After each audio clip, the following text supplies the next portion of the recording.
duduk dulu ya, biar kita nggak ngantuk. Ini masuk pagi atau shift 2? Pagi ya, udah berdiri lagi. Berdiri. Oke, jadi biar nggak ngantuk ya, main kita pijit-pijitan ya. Udah nggak? Coba yang dulu. Hah? Apa? Oh iya.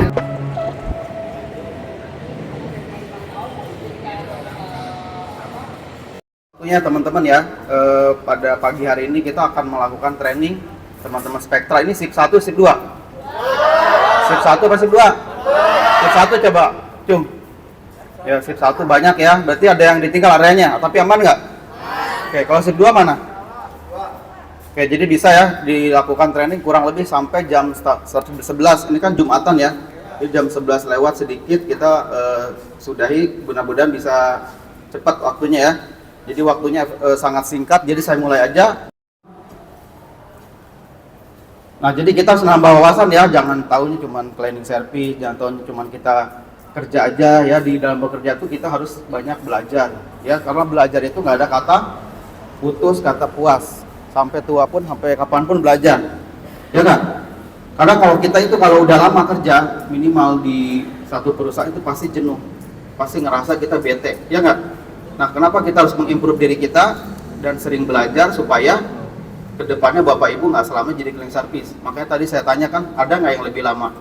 Dari Pak siapa tadi? Pak Subono. Margono. Harus terjaga, jadi ada standarnya. Jadi cleaning service itu nggak hanya bersih-bersih. Mungkin kalau di rumah bersih-bersih sekedarnya aja, tapi kalau di kantor kita ada metode, ada cara kerja, ada chemical. Bener nggak Pak? Jadi nggak boleh langsung asal kerja, harus memakai prosedur, harus melalui prosedur yang baik dan benar. Ya, baik itu pest control, gardener ataupun cleaning service, baik itu gondola. Jadi semua mau melakukan standarisasi, apalagi di BI ya, nggak boleh kita kerja asal kerja. Nah, arti dari housekeeping ini adalah house itu apa tadi? Rumah. Jadi bisa dibilang rumah atau tempat tinggal. Kayak di rumah ya rumah kalian, berarti harus dipelihara. Tapi kalau di kantor berarti ruang kerja kita atau gedung kita harus dipelihara. Terus kata kedua adalah keeping. Keeping itu apa? Menjaga, merawat, menata. Jadi kalau masih ada yang bersih, yang kotor, misalkan di pantry, di janitor, di toilet, terus ada yang naruh barang alat sembarangan, itu berarti housekeepingnya nggak jalan, ya. Jadi jangan sampai fokusnya ke kebersihan aja, Bapak Ibu ya. Kalau kebersihan secara detail mungkin bukan secara detail ya, secara prosedur mungkin kalian udah benar, tapi secara penataan alat, misalnya di janitor naruh alat sembarangan, kan saya suka ngeliat tuh ya, di janitor ada tas, ada naruh makanan ya kan, nasi box nih biasanya nih, pasukan nasi box semua ya, pasti ada tuh di pantry nasi box aja, benar? Nah, itu harus dirapihin. Kalau makanan berarti harus dibuang, kalau udah ini maksudnya ya, bekasnya, jangan makanan dibuang. Kenapa harus dibuang? Sampai tuntas. Kenapa harus dibuang? Ada tahu nggak alasannya? Hah? Ini nanti ada pertanyaannya 10 diisi, kalau yang bagus dapat sertifikat nanti dari Buaya. Jadi tolong aktif ya. Jangan diam aja nih, nggak ada omongannya nih. Siapa namanya pest control ya? Kenapa harus dibuang semua sampah sampai tuntas? Dapat mengundang hama kalau untuk pest control. Nah, dapat mengundang hama, betul ya, benar nggak? Siapa namanya Mas? Anggi, tepuk tangan. Tepuk tangan tuh. Ada suaranya nih. Nah, itu salah satunya ya. Jadi bukan hanya bersih-bersih aja, tapi harus tuntas. Makanan, misalkan mau pulang ya, clear up. Shift 2, biasanya shift 2 nih. Pada saat clear up-nya harus tuntas. Berarti housekeeping-nya jalan. Kalau cuma bersih doang, bisa semua orang. Tapi kita harus bisa menata. Itu sampah nggak boleh ada yang kelewat kayak tadi. Ujung-ujungnya apa? Kalau sampah ada yang kelewat, ada yang ketinggalan. Banyak hama, tikus berdatangan. Ini yang saat terjadi nih, yang highlight di gedung Arsektifika ya, yang masih banyak temuan tentang tikus. Jadi tolong dibantu ya. Dari housekeepingnya juga harus kerja sama, buang sampah, jangan sampai ada yang kelewat. Terus kalau take out sampah semua harus kena, nyisir. Jadi jangan cuek, jangan masa bodoh. Kita kerja harus dari hati, mencintai pekerjaan. Ya, nanti kalau ketahuan temuan di lantai itu mulu, berarti cleaning service-nya bisa dibilang pertama jorok, kedua nggak detail, nggak fokus ya. Jadi clear up-nya harus tuntas. Bisa nggak teman-teman? Bisa ya. Terutama pengawasnya dicek ya. Apalagi di lantai 6 nih, Pak Andri ya, tempatnya acara.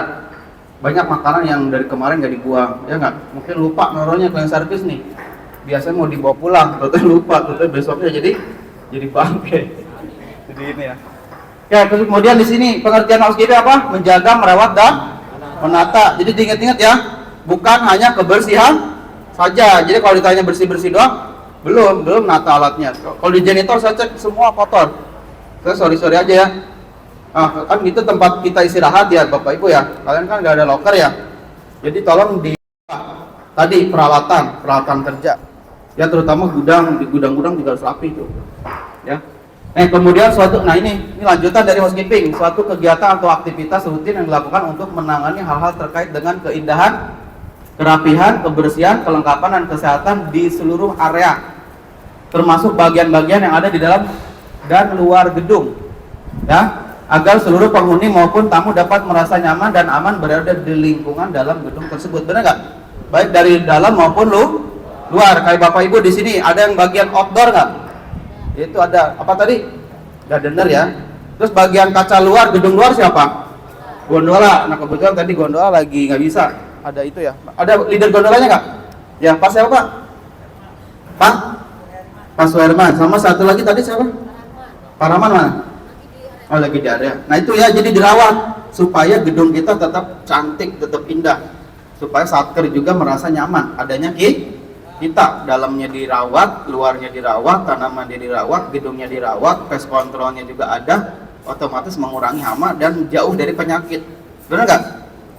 Nah selama ini mungkin mereka belum ada ini ya komplain yang ekstrim, tapi lama-lama kalau kita memble, kita nyantai kerjanya, nggak punya program kerja, asal-asal nanti mereka bisa komplain. Kemudian attitude expectation. Nah di sini ya peran kita sebagai clean service atau frontliner atau kita bekerja di bidang jasa, Bapak Ibu ya, harus ditekankan mengenai ini, jujur dan integritas. Benar nggak? Karena di mana-mana kalau orang jujur, insya Allah hidupnya nyaman.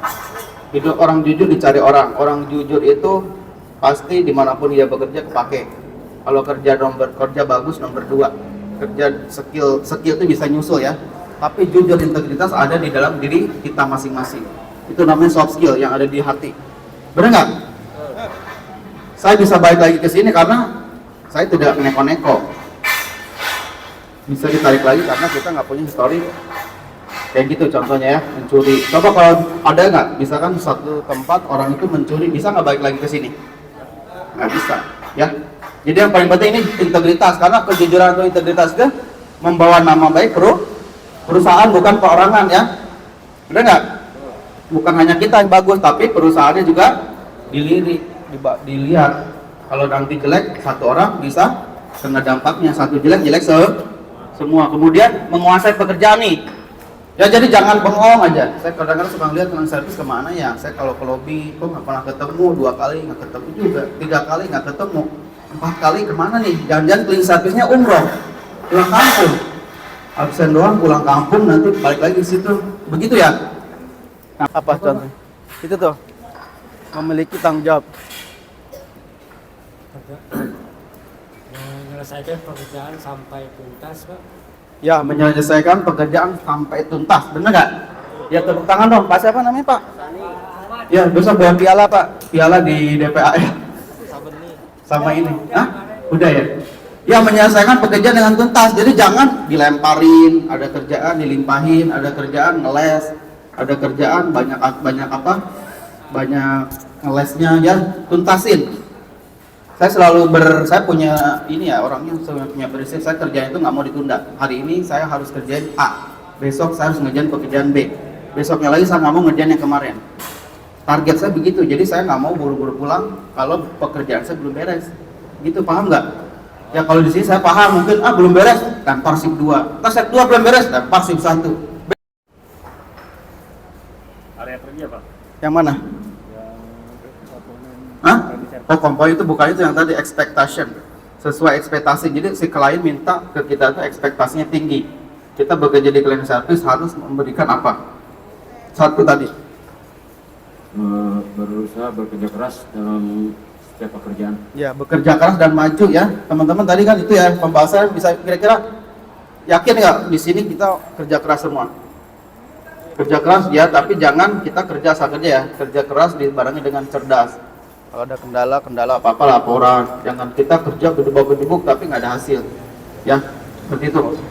Kemudian ada gedung nih, gedung housekeeping. Nah, gedung kecil itu rata-rata cuman ada housekeeping, cleaning service supervisor, group leader, cleaner, gondola, gardener. Kalau gedung sedang itu biasa ada chief, ada housekeeping supervisor, ada chief cleaning service dan lain-lain. Ada admin biasanya. Kalau gedung besar, nah kayak di sini.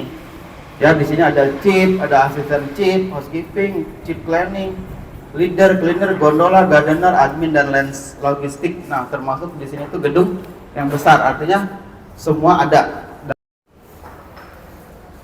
Area kerja Pak? Yang mana? Yang komponen Hah? cleaning service. Oh, komponen itu bukan itu yang tadi expectation.